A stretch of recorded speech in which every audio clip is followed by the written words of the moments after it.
Hello दोस्तों, नमस्कार, आदाब एंड वेलकम। मेरा नाम है आयुष चंद्र और आप देखना शुरू कर चुके हैं साइकोलॉजी डेली। आपका स्वागत करता हूं इस चैनल पर।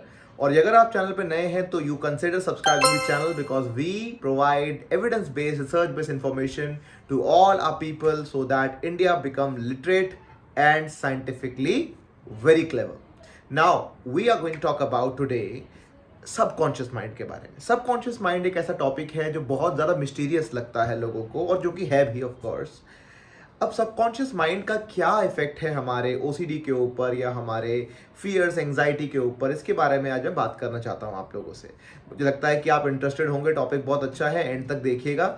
मैं एक साइकोलॉजिस्ट हूं, एक मनोवैज्ञानिक हूं, so my perspective is going to be quite fascinating और डिफरेंट फॉर यू बिकॉज मेरा काम ही माइंड से रिलेटेड है। और माइंड जो है वो आपके जीवन में एक बहुत ही बड़ा रोल प्ले करता है। माइंड के अंदर जो चीज़ें हैं वो शायद आज तक आप या मैं समझ भी नहीं पाए हैं। इतनी सारी पढ़ाई, इतनी सारी रिसर्चेस करने के बाद साइंटिस्ट भी ब्रेन को बहुत ही कम समझते हैं आज तक, बिकॉज इसमें बहुत सारी चीज़ें होती हैं। अंतर मन जो होता है, हमारा अवचेतन मन जिसको हम सबकॉन्शियस माइंड कहते हैं, ये बहुत ही पावरफुल माइंड होता है। ज़्यादातर चीज़ें साइंटिस्ट मानते हैं कि 90% चीज़ें जो आप करते हैं अपने डे टू डे लाइफ में, आपके फेवरेट फूड से लेकर आपके फेवरेट कलर तक, आप किस तरीके के लोगों को पसंद करते हैं, आप खुद कैसा बिहेव करते हैं, आपको क्या पसंद है क्या नापसंद है, आप किन चीज़ों से डरते हैं, ये सब कुछ आपके सबकॉन्शियस माइंड की प्रोग्रामिंग के ऊपर डिपेंड करता है। अब सबकॉन्शियस माइंड जो है उसको रिकवर करना या उसके ऊपर काम करना या उससे ट्रीट करना, ये कैसे होता है? इसका जो साधन है, जो इसका साइंटिफिक टूल है, वो है साइकोथेरेपी। याद रखिए, मैंने काउंसलिंग नहीं कहा, मैंने कहा साइकोथेरेपी। ये थोड़ा अलग होता है काउंसलिंग से। इसमें आप बातचीत सिर्फ नहीं करते हो, और कई लोगों को आज तक काउंसलिंग और साइकोथेरेपी में मतलब ही नहीं पता कि अंतर क्या है। Let me clarify it to you. Psychotherapy and counselling, counselling is when you go to a person, you talk to them for some time. 1 घंटा या 45 मिनट का सेशन होता है। You talk to them, they will listen to you, they will empathise with you. वो आपको बहुत अच्छे से सुनेंगे, आपको समझाएंगे, एडवाइस भी देंगे कई बार। तो ये हो गया काउंसलिंग, जो कि बच्चों को करी जाती है। काउंसलिंग करी जाती है बच्चों के लिए, स्टूडेंट काउंसलिंग होती है, कॉलेज के दौरान पे करियर काउंसलिंग होती है, मैरिज काउंसलिंग होती है, ऑफिस के लिए काउंसलिंग करते हैं लोग। तो इन चीज़ों के लिए हम काउंसलिंग के लिए जाते हैं। काउंसलिंग से हटकर थोड़ी एडवांस और थोड़ी स्ट्रॉन्गर चीज़ होती है साइकोथेरेपी। इसमें क्या करते हैं, हम करंट सिचुएशन को सिर्फ सॉल्व नहीं करते कि आज जो हुआ उसका सॉल्यूशन निकाल दो, ये नहीं होता। काउंसलिंग में एडवाइस गिविंग से ज़्यादा फोकस होता है डीपर इश्यूज पे, डीप रूटेड इश्यूज, यानी कि आपको जो फियर्स हैं, जो आपके पैटर्न्स हैं, वो बने ही क्यों। Why do you believe, why do you fear certain things, why certain thoughts come to your mind, क्यों होती हैं चीज़ें आपके साथ, आप एक ही तरीके के लोगों से या एक ही तरीके के पैटर्न में बार बार क्यों फंस जाते हैं। इन सब का पता लगाया जाता है साइकोथेरेपी के अंदर। साइकोथेरेपी 1 दिन या 2 दिन का प्रोसेस नहीं होता। साइकोथेरेपी में काफ़ी सारे सेशंस लगते हैं, 10 सेशन, 20 सेशन, 30 सेशंस भी लग सकते हैं साइकोथेरेपी के अंदर, डिपेंडिंग ऑन कि आपका इशू क्या है और आपका थेरेपिस्ट कौन सी थेरेपी यूज़ कर रहा है। अब यहाँ से हम साइकोथेरेपी से सबकॉन्शियस माइंड के बारे में समझेंगे। एक रियल लाइफ केस स्टडी मैं आपको बताता हूँ। तो मेरे पास एक पेशेंट आए ओसीडी के लिए, एंग्जाइटी के लिए, और उनको बड़ा ही लो कॉन्फिडेंस था अपने अंदर। तो वो कहते थे कि आयुष सर, मुझे बहुत डर लगता है, मुझे बहुत डर लगता है about anything in the life, कि कुछ बुरा ना हो जाए, something bad should not happen. अब हमने देखा कि कुछ बुरा ना हो जाए, इस चीज़ का डर क्यों लगता है, उनका माइंड हर बार ऐसा क्यों कहता है उनको। तो हमने साइकोथेरेपी का रूट अपनाया। ठीक है, साइकोडायनेमिक साइकोथेरेपी कहते हैं उसको, फ्रॉइडियन, अगर आप लोगों ने नाम सुना हो सिगमंड फ्रॉइड का, बहुत ही विख्यात नाम है साइकोलॉजी के अंदर। तो सिगमंड फ्रॉइड की जो थेरेपी है, साइको एनालिसिस, साइकोडायनेमिक थेरेपी, वहाँ पे हमने उस मोड से स्टार्ट किया। जब हम उसको डिग करते गए तो पता लगा कि देखो ऐसा है, एक चीज़ होती है शैडो वर्क। अब ये भी एक साइकोलॉजी का टॉपिक है। शैडो वर्क मतलब आपके अंतर मन तक उतर जाना, लेकिन कैसे उतर जाना, कैसे एक्टिवेट करना। अंतर मन ना सवाल जवाब डायरेक्ट नहीं कर पाता। मैं आपसे पूछूंगा आपको डर क्यों लगता है, आपको ये चीज़ से डर क्यों लगता है, तो आप जो बोलोगे ना वो बहुत ही कॉन्शियस लेवल का आंसर है। ठीक है, जैसे फॉर एग्जाम्पल मैं आपको पूछूं कि आपको चाय पसंद है या कॉफ़ी, ठीक है, आप कहेंगे मुझे चाय पसंद है। लेकिन मैं पूछूं चाय क्यों पसंद है आपको, तो आप कहेंगे शायद स्वाद की वजह से पसंद है। लेकिन एक्चुअली साइकोथेरेपी में अगर मैं आपसे और क्वेश्चनिंग करूंगा और डीपर जाऊंगा और ज़्यादा गहराई में जाऊंगा, तो मैं आपसे ये क्वेश्चन करूंगा कि अच्छा, चाय पीते हुए आपने किसको देखा था ज़िंदगी में, आपके बचपन की क्या मेमोरीज हैं चाय की, आप चाय पीने वाले व्यक्ति को कैसे देखते थे, कॉफ़ी पीने वाले व्यक्ति को कैसे देखते थे। तो डीपर क्वेश्चनिंग जो आपने भी कभी खुद से नहीं करी है, उन क्वेश्चंस को पूछते हुए एक साइकोलॉजिस्ट आपको उस गहराई तक ले जाता है जहां शायद आपको ये पता लगेगा कि मुझे चाय इसलिए नहीं पसंद कि सिर्फ स्वाद अच्छा है, मुझे शायद इसलिए पसंद है क्योंकि मेरे साथ बचपन में मैं अपने दादाजी को चाय पीते हुए देखता था और मैं देखता था उनकी बड़ी रिस्पेक्ट है अपनी सोसाइटी में, अपने मोहल्ले में, अपने गांव में बहुत रिस्पेक्ट है उनकी, और रिस्पेक्टफुल लोग जो उनके साथ आते थे तो हमेशा चाय पिया करते थे।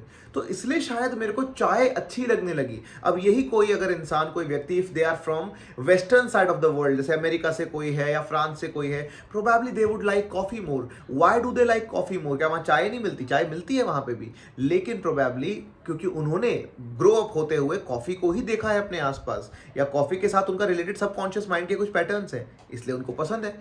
नाउ एक और आपको इसका एक छोटा सा एग्जांपल देता हूँ। एक टाइम ऐसा था कि मुझे लिजर्ड से डर लगता था, लिजर्ड से, छिपकलियों से। क्यों लगता था? मेरे को कभी कुछ नहीं किया लिजर्ड ने, लेकिन मैंने बचपन से देखा है कि मेरी मदर डरती थी लिजर्ड से, तो मुझे भी डर लगने लग गया विदाउट एनी रीजन। तो ये है सबकॉन्शियस पैटर्न। जब मैं कॉन्शियस हुआ, जब मैंने अपने आप पे वर्क किया, तो अब मेरे को डर नहीं लगता है। कोई भी डर, गहरे से गहरा डर चला जाता है लोगों का जब वो साइकोथेरेपी करते हैं, तो क्योंकि उनके मन के आंसर्स उनको मिल जाते हैं। देखो, मन परेशान क्यों होता है? साइकोथेरेपी, साइकोडायनेमिक थेरेपी ये बोलती है मन परेशान है क्योंकि मन को आंसर्स नहीं मिल रहे। मन को संतुष्टि, आप कहते हैं ना ओसीडी में संतुष्टि क्यों नहीं मिलती? ओसीडी में संतुष्टि इसलिए नहीं मिलती क्योंकि आपके मन को आंसर्स नहीं मिल रहे कि इसका क्या करूं मैं, इस चीज का क्या करूं, इस प्रॉब्लम का करूं क्या मैं। नाउ सबकॉन्शियस माइंड के लिए, अब देखिए आपके अंदर दो आवाजें होती है। मैं आपको सबकॉन्शियस माइंड की रिकवरी कैसे होती है वो बताता हूँ। अगर आप अपने आप से पूछें कि मुझे किसी चीज़ से डर क्यों लगता है, आपको ये समझ में आएगा आपके अंदर दो आवाज़ें। एक आवाज़ जो आपकी है, जो आपकी अपनी आवाज़ है, जो आपके मन में आती है, जो कहती है मुझे इससे बाहर निकालो, मुझे ओसीडी नहीं रहना, मुझे ओसीडी वाला व्यक्ति नहीं रहना, आयुष तक मुझे ट्रीट कर दो। लेकिन जब आप उस सिचुएशन में होते हैं तो अंदर से आवाज़ आती है छोड़ना यार, एक बार कर ले, एक बार कंपल्शन कर ले, let's do it one time, एक बार अपने हाथ धो ले, एक बार रीचेकिंग कर ले, एक बार मेमोरी को रीथिंक कर ले, एक बार गूगल कर ले, एक बार यूट्यूब पे देख ले। वो जो आवाज आपको ओसीडी की तरफ खींचती है वो किसकी आवाज है फिर? अगर आप ये हो जो चाहता है ट्रीटमेंट, जो ओसीडी से बाहर निकलना चाहता है, जो कंपल्शन छोड़ना चाहता है, ये आप हो, तो वो कौन है जो आपको उसकी तरफ खींचता है, कंपल्शन की तरफ? तो यहां से आपको समझना पड़ेगा there are two sides of you. एक अंतर मन है, एक बाहरी मन है। कॉन्शियस माइंड कहता है मुझे ऐसी जिंदगी नहीं चाहिए ओसीडी के साथ, मेरे को नहीं रहना ओसीडी का व्यक्ति बनकर, मुझे ये बिलीफ छोड़ने हैं, मुझे ये सारे फियर्स हटाने हैं, मुझे पता है ये वाहियात हैं, ये स्टूपिड हैं, they don't make any sense, I want to get rid of it.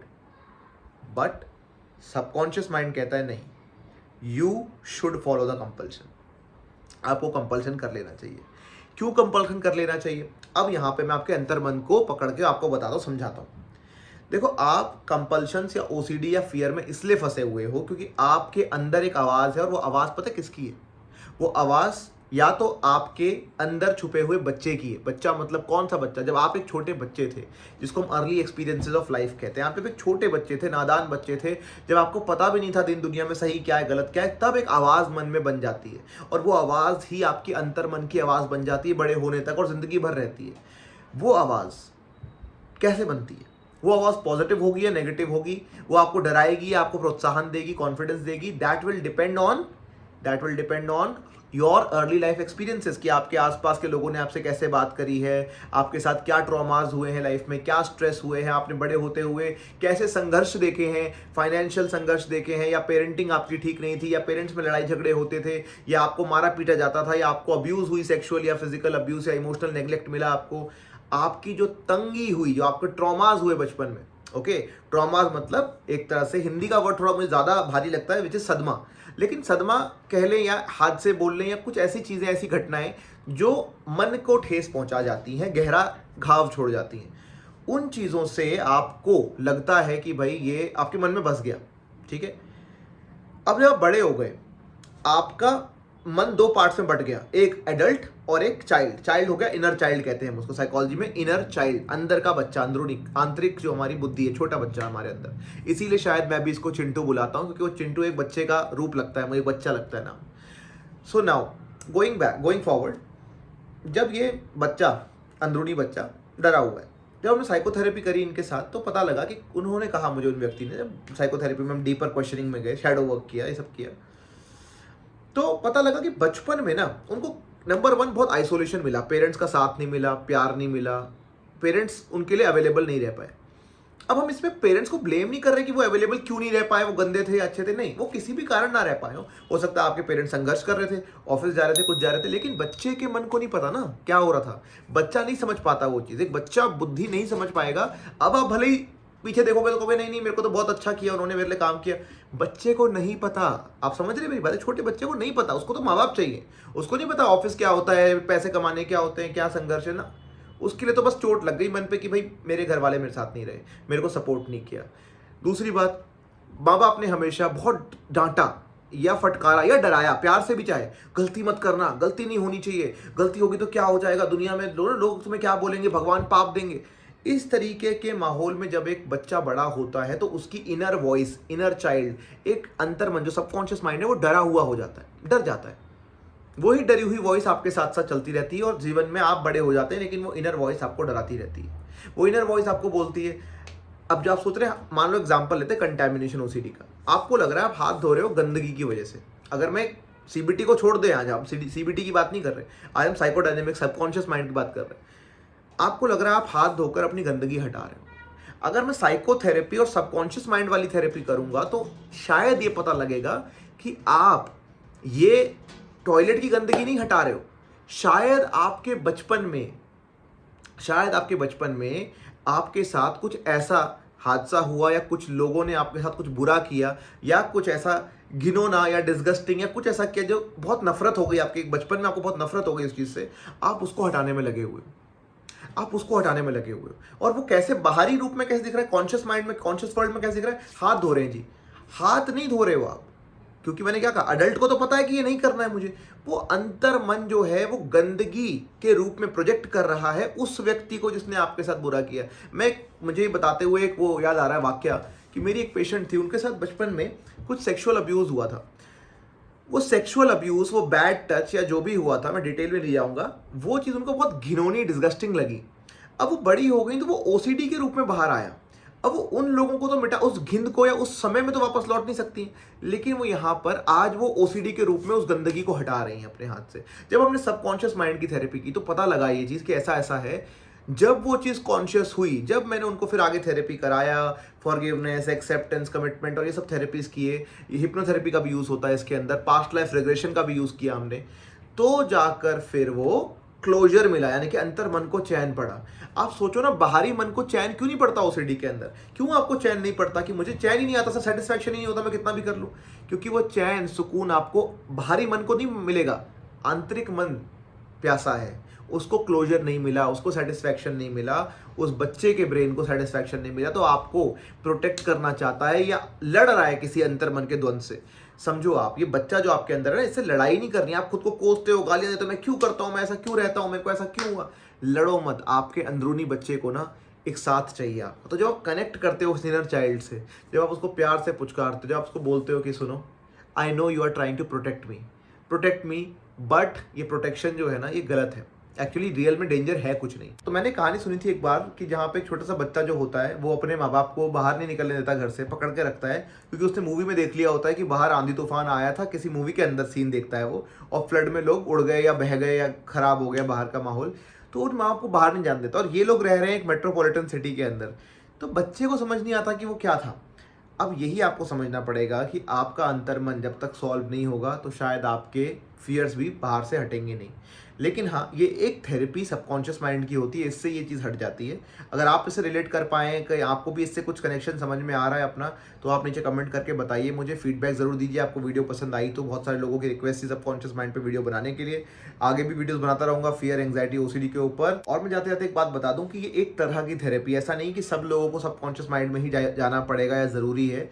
बहुत सारी थेरेपीज़ हैं और भी, जिन लोगों को पास्ट में नहीं जाना उन लोगों को ज़रूरत नहीं होती है। CBT, SFBT, cognitive drill therapy, बहुत सारी doubt therapy, ICBT, habit reversal training, बहुत सारी थेरेपीज़ हैं जो आपको सबकॉन्शियस माइंड में नहीं ले जाकर कॉन्शियस माइंड को ही ठीक कर देती हैं, तो उसकी हर बार ज़रूरत नहीं पड़ती। तो ऐसा मत सोचना आयुष सर आपने बोला था तो हमें भी सबकॉन्शियस माइंड में ही जाकर ठीक होंगे हम, ज़रूरी नहीं है ऐसा। पहले, और वो भी थेरेपिस्ट डिसाइड करता है मेरे हिसाब से, पहले मैं आपसे मिलूंगा, बात करूंगा, देखूंगा आपको किस तरीके का प्रॉब्लम है, और मुझे लगा तो सबकॉन्शियस माइंड वाली थेरेपी करेंगे, नहीं तो वैसे ठीक हो जाओ, उसमें क्या दिक्कत है। अगर आप चाहते हो मुझसे ट्रीटमेंट लेना या मेरी टीम से ट्रीटमेंट लेना, कमेंट करिए ट्रीटमेंट वर्ड लिखकर कमेंट सेक्शन के अंदर, and I will share you the number of my team. Connect with them and keep beating your fears. और वीडियो को लाइक, सब्सक्राइब, चैनल को सब्सक्राइब करना और शेयर करना मत भूलना। अगर आप किसी को ये बात बताना चाहते हो सबकॉन्शियस माइंड के बारे में, और वीडियोस चाहते हो तो और डिटेल्स में आगे बताऊंगा।